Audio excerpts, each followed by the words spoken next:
रोहिणीला आणि चंद्राला हे शिवसती इथंच कसे वाटलं आणि चंद्र आणि रोहिणी तिथं उतरलेले आहेत. मी सतीला विचारलं, तू कशी गेली नाहीस बाबाच्या यज्ञाला? तर बाबाच्या यज्ञाला कशी गेली नाहीस असं विचारलेलं आहे. तेव्हा सती म्हणू लागली की मला माहीतच नाही बाबाकडे यज्ञ आहे म्हणून.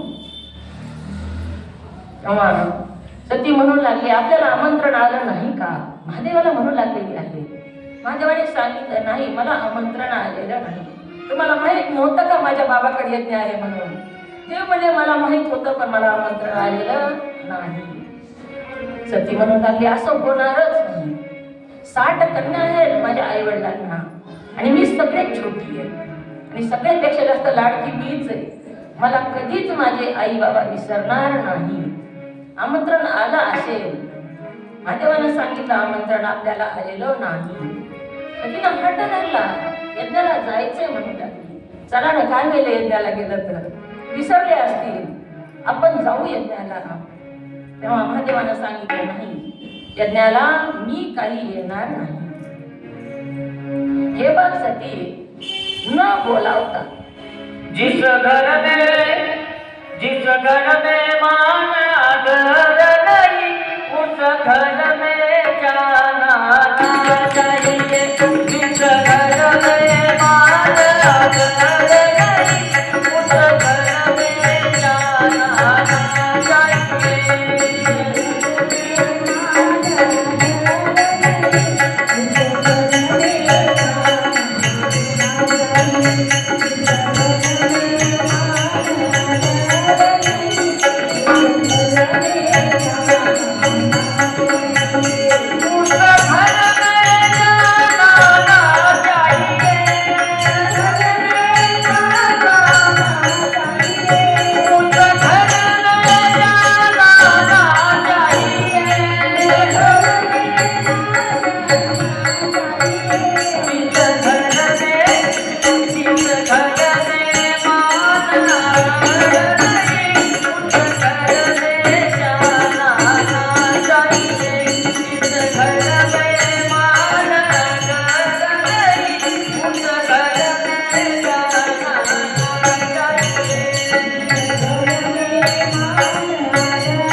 सती न बोलावता कोणाच्याही कार्यक्रमाला जाऊ नये, समारंभाला जाऊ नये. सती म्हणू लागली, कोणाच्या नाही, माझ्या वडिलाच्या समारंभाला जायचंय. महादेवाने सांगितलं, वडिलाचा जरी समारंभ असला, भावाचा जरी असला तरी सुद्धा न बोलावता समारंभाला जाऊ नये. न बोलावता कधी जावं? ज्यावेळेस आई वडील आजारी आहे, दवाखान्यात आहे, त्यावेळेस तू न बोलावता जा. पण कार्यक्रम आहे त्यांच्या घरी आणि तुला बोलावलेलं नाही, न बोलावता इंद्र सुद्धा कोणाच्याही घरी जात नाही. जाऊ नये सती. सतीनं ऐकलेलं नाही. माय माऊलीला म्हातारपणापासून माहेरी जावं लागतं वाटतं बघा. किती जरी वय झालं तरी माहेरी ओढ असते, माहेरची जावंच वाटतं. शास्त्रात माहेर शब्दाचा सुद्धा खूप मोठा विस्तार आलेला आहे. एवढी माहेरची ओढ असते, एवढी माहेरची ओढ असते. उत्तर जाण्यासाठी तेवढं मन उत्कंठ होत नाही, तेवढं माहेरी जाण्यासाठी होतं. सतीला जाऊ वाटू लागलेलं आहे माहेरी. आपल्याला सुद्धा जावंच वाटतं माहेरी. दिवाळीला गेलं, भावाची गरिबी आहे, तेवढी परिस्थिती नाही, कपडे घेतले, साडी घेतलेली आहे, मुलाला घ्यायला कपडे, पैसे नाही. बहीण काय म्हणते, बघ माझ्यापाशी थोडीशी आहेत, घे, पण मुलाला हे कपडे घे, मला तिथं दाखवायला होतील. इथलं खाते तिथलं गाते. पूर्वीच्या महिला बघा, तुम्ही दळायच्या आणि कुणाला गाणे गात होते, वाटाचं वाटा सरू नको बघू खेड्याला, सोन्याचं कुलूप माझ्या बंधूच्या वाड्याला. अशा प्रकारे ओव्या माहेरच्या लोकांसाठीच गाते. आणि इथलं खाते आणि अंतकरणात तिथलं स्मरण करते. तसं सतीला वाटू लागलेलं आहे, जावं वाटू लागलं माहेरी. महादेव नाहीच म्हणू लागले तेव्हा नारद मुनी तिथं प्रगट झाले.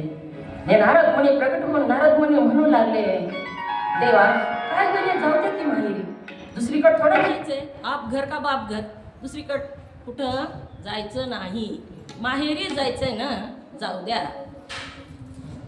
घ्या नमस्कार घ्या लाईट काय आहे काय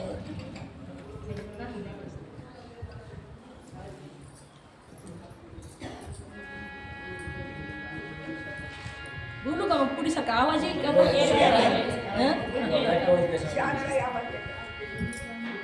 तर सतीनं माहेरी जायचा हट्ट धरलेला आहे. जायचंच म्हणू लागली. नारद मुनी आले आणि नारद मुनी म्हणू लागले वडिलाच्या तर घरी जायचं, जाऊ द्या. तेव्हा महादेवानं सांगितलं मी येणार नाही, जायचं तर तुला जा.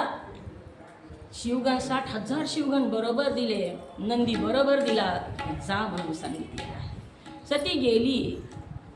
यज्ञ मंडपात प्रवेश केल्याबरोबर वडील समोर होते, वडिलांनी बाजूला तोंड केलं. आई समोर होती, आईनंही न बघितल्यासारखं केलं. सगळ्याचे आसनं टाकलेले होते, सगळ्या 60 बहिणी होत्या, सगळ्यांचेच आसनं टाकलेले होते, सगळ्या जावयाचे आसनं होते, फक्त सतीचं आसन नव्हतं आणि महादेवाचंही आसन तिथं नव्हतं. त्यावेळेस सतीने विचारलं, बाबा जवळ गेली, हलविलं पित्याला, बाबा माझं आसन कुठे आणि माझ्या पतीचं आसन कुठे म्हणून. त्यावेळेस दक्ष म्हणू लागला, तुझा पती काही यज्ञाला येण्यासारखा आहे का? भूतात राहतो, नग्न फिरतो, तो यज्ञ येण्याच्या लायकीचा नाही, त्याला म्हणूनच बोलावलेलं नाही, तो काय देव आहे का? अशा प्रकारे महादेवाची अनेक शब्दानं त्या दक्षानं निंदा केलेली आहे. तेव्हा सती म्हणू लागली, बाबा माझे पती मला दक्ष यनी म्हणतात, तुमच्या नावानं मला हाक मारतात, कधी सती म्हणून हाक मारलेलं नाही, दक्ष यनी म्हणून हाक मारतात. तुमच्या जी कुळामध्ये हा शरीर उत्पन्न झालं ते तिथंच तुमच्या दारामध्ये सोडणार आहे, असं म्हणून तिने योग अग्नीनं आपलं शरीर तिथं दहन करून घेतलं. तर तिनं त्या यज्ञामध्ये शरीराची आहुती दिली. सगळीकडे हाहाकार झाला. महादेवाला कळालेलं आहे. महादेवाने वीरभद्राची निर्मिती केली. एक जटा उपटली, एका बाजूला वीरभद्र निर्माण झाला, दुसऱ्या बाजूला चंडी निर्माण झाली. आणि दक्षाचा यज्ञ विध्वंस करून टाकलेला आहे. कुशाचे दात पाडले, भगदेवाचे नेत्र फोडले. कुशाचे दात का पाडले? आपल्या जी भाग्याला येतं ते आपल्याच कर्माचं फळ असतं. थोडं सुद्धा दुसरं कोणतं भाग्याला येत नाही, भोगायला येत नाही. कुशाचे दात पाडले ते का पाडले? तर जेव्हा दक्षानं महादेवाला शाप दिला होता, स्मशानभूमीत राहशील म्हणून, तेव्हा कुशा जो होता तो दात काढून हसला होता. दात काढून हसला म्हणून त्याचे दात पाडले. भगदेवाचे नेत्र फोडलेले आहेत. नेत्र का फोडले? शाप दिला तेव्हा त्यानं डोळ्यानं खुणविलेलं होतं म्हणून त्याचे नेत्र फोडले. जे करतो त्याला तेच भरायचं येत असतं. करावं ते भरावं हा नियमच आहे. हनुमंतानं सुद्धा बघा, तेव्हा हनुमंत लंकेमध्ये गेले आणि लंकेमध्ये गेल्यानंतर हनुमंताला मारून टाकण्यासाठी म्हणून हनुमंताच्या शेपटीला चिंध्या बांधून त्याला पेटवून द्यायचं ठरलं. सांगितलं तिथं बऱ्याच लोकांना त्या रावणानं ह्याच्या शेपटीला चिंध्या बांधा. हनुमंताला आधी विचारलं तुझं मरण कशात आहे म्हणून. हनुमंतानं सांगितलं माझं मरण माझ्या शेपटीमध्ये आहे म्हणून. मग शेपटीला चिंध्या बांधल्या, घरातल्या आणू चिंध्या बांधल्या, गठोडीची गठोडी आणून चिंध्या बांधल्या. घरात रॉकेलचे डबे आणले, त्या शेपटीवर वरले आणि शेपटी पेटवून दिली. शेपटी पेटून दिल्यानंतर हनुमंतानं ज्यांनी चिंध्या आणल्या होत्या त्यांच्या घराला आधी त्याच्यावर आधी जाऊन बसले. ज्यांनी रॉकेलचे डबे आणून होते त्यांच्या घरावर जाऊन आधी बसले. त्यांनाच त्यांचा प्रस्ताव दिलेला आहे. तसंच इथं झालं. ज्यानं जी केलं त्याला तिथं शिक्षा त्या वीरभद्रानं दिलेली आहे. दक्ष राजा विष्णू भगवंताला शरण गेला, माझं संरक्षण करा म्हणून लागला. विष्णू भगवंतांनी सांगितलं इथं माझं काहीही चलत नाही, कारण ही जी सुदर्शन चक्र मला दिलेलं आहे ईश्वर परमात्म्याच्या अंगठ्यापासून निर्माण झालेलं आहे. आणि विष्णूनं हे सुदर्शन चक्र शिवाची साधना करून प्राप्त करून घेतलेलं आहे. आणि महादेवानं ती सुदर्शन चक्र देताना विष्णूला सांगितलेलं आहे, शिवभक्तावर जर सोडशील तर ते चक्र परत येईल. शिवभक्तावर चक्र सोडायचं नाही, दुष्टाचा नाश करण्यासाठी ह्या चक्राचा वापर कर. शिवभक्तावर जर सोडलंच तर चक्र मी परत माझ्या अंगठ्यामध्ये येऊन बसेल. विष्णूचा निरोपाय झाला आणि दक्षाचा विध्वंस झाला. मुंडक कापून टाकलं, होमामध्ये यज्ञ करू गेला.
दक्ष प्रजापतीनं यज्ञ केला आणि शिरच्छेद झालेला आहे. महादेवाचा अपमान केला, सतीनं धन करून घेतलं.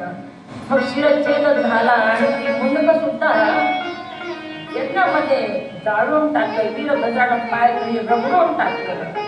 जो महादेवाची निंदा करील त्याची अशीच गती होईल, अशा प्रकारे वीरभद्र म्हणत आहे.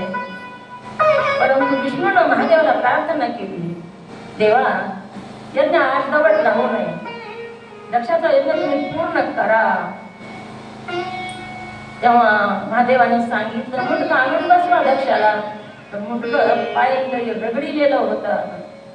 मी म्हणणारा जो दक्ष होता त्याला मी म्हणणाऱ्या मेंढराचं, शेळीचं, बोकडाचं मुंडक आणून बसलेलं आहे. आणि म्हणूनच महादेवाच्या मंदिरात गेले बम बम म्हणायची पद्धत सुरू झालेली आहे. बोकडाचं मुंडक बसविलं आणि यज्ञ पूर्ण केला.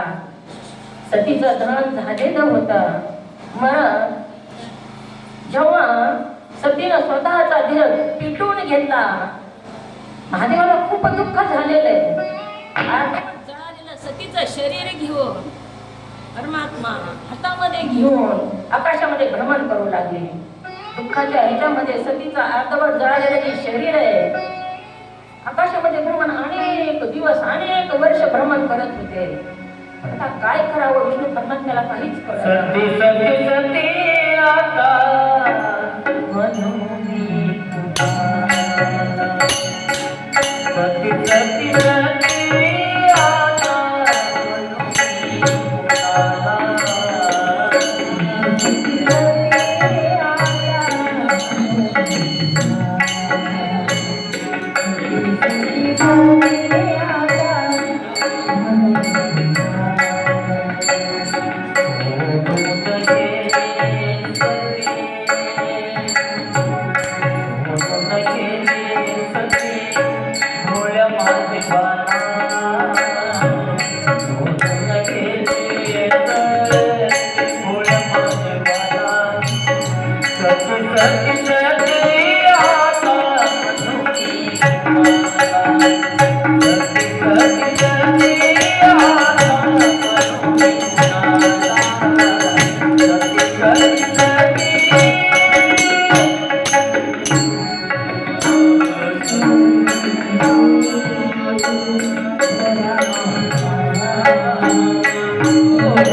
नमन पार्वती पदेश्वर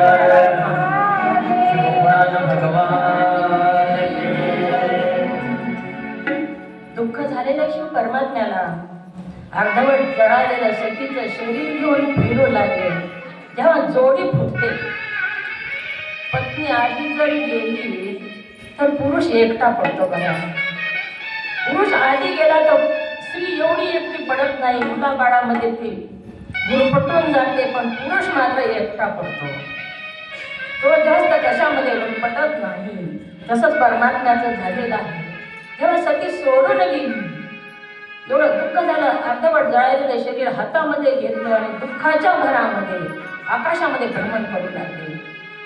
अनेक वर्ष भ्रमण केलं तरी त्यांच्या दुःखाची काही बाजूला निघण्याची लक्षणं दिसत नव्हते. विष्णूने सुदर्शन चक्राने ते उडवून दिला. सतीचं अर्धवट जळालेलं शरीर जे होतं सुदर्शन चक्राने उडवून दिलं. ती जी तुकडे झाले ती 51 ठिकाणी पडले. तेच 51 पीठ झालेले आहेत भवानीच्या अंबिकेचे देवीचे. 51 पीठाची निर्मिती झाली.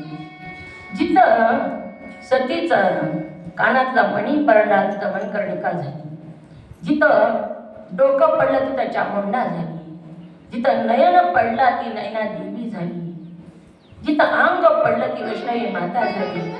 आणि आपल्या अंगे जोगायला सतीचा अंगठा पडलेला शिवपुराणात सुद्धा उल्लेख आलेला आहे. त्या दंडकारण्यामध्ये ती दंडकारण्य होतं.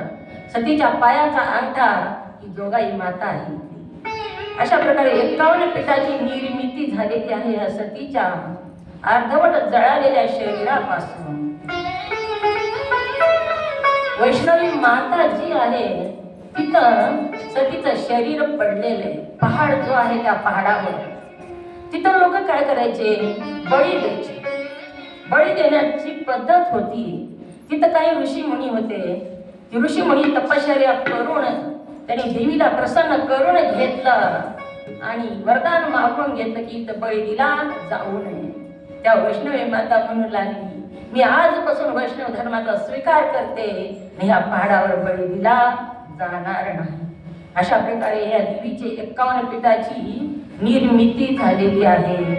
ऐगिरि नंदिनि नंदिनि मोदिनि विश्वविनोदिनि नंदनुते गिरिवरवंदे शिवरंजोमणि विष्णुविलासिनि नयनुते भगवति हे कंटक कुंडल मुरुकुटलायिनि उलुकुते जय जय जय मैं काकरमाकनि रम्म करमणि जयनुते गुरुगुरुराजिनि गुरुगमोदिनि गुरुमुखमोदिनि हारकुते सुनोदोचनि सरगतोचनि चिल्लवदोचनि जोचनुते गरुडिन रोचनि विष्णुन रोचनि सिंहम रोचनि चंदुनुते जय जय जय मैं काकरमाकनि रम्म करमणि जयनुते मैं जगदम्बे जगन्नाथ वनप्रियवादिनि हारकुते शिखर शिरोमणि सुंदरिमालय सुंदरवादिनि भक्तकते भगवान मन्मुख भोजनि दैत्य भोजनि आचरते जय जय जय मैं काकरमाकनि रम्म करमणि जयनुते